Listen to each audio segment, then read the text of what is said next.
Hello kabayan, magandang araw po sa inyo. Tingnan natin ang problema ng faucet na ito.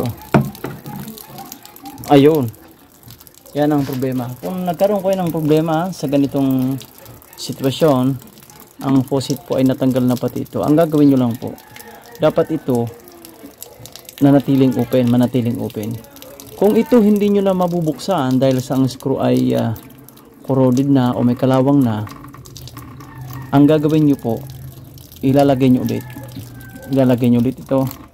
Tapos kapag nailagay nyo na, ang hihigpitan po itong nasa ito po ang hihigpitan, kasi ito ay separate dito. Yan, nakita nyo po, ito ang maglalak dito. Kaya kapag sinara natin ito ganito, yan, dapat mamaya ang higpitan natin yung white. Ito lagi lang ito nakabukas, ano. Yan, kahit naikot natin to, dapat yun ay nakabukas, kasi pag sinara natin, ang puti ay matatakpan niya, hindi na mahigpitan. Maliban na lang kung ito ay matanggal natin, natanggal ito, takip ito. Kapag matatanggal yan, mas madali itong mahigpitan. Yan, kita nyo po, yan. Tapos tingnan nyo po dito,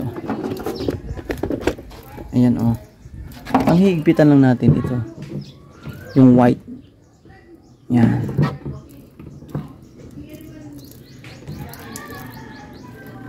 kapag nahigpitan natin ang white, pwede natin isara natin.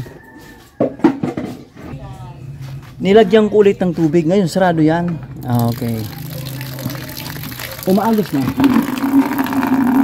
ito. Mararamdaman na matigas pagbukas. Yan, kumbaga may pundo na, may hinto. Tapos pag sinara mo, matigas na rin, sarado na siya.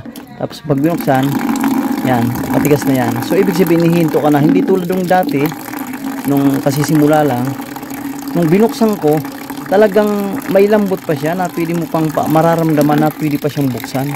Kung binuting na sobrang ng tigas, kasi nga po hinigpitan natin ang gitna. Ito ang hinigpitan natin.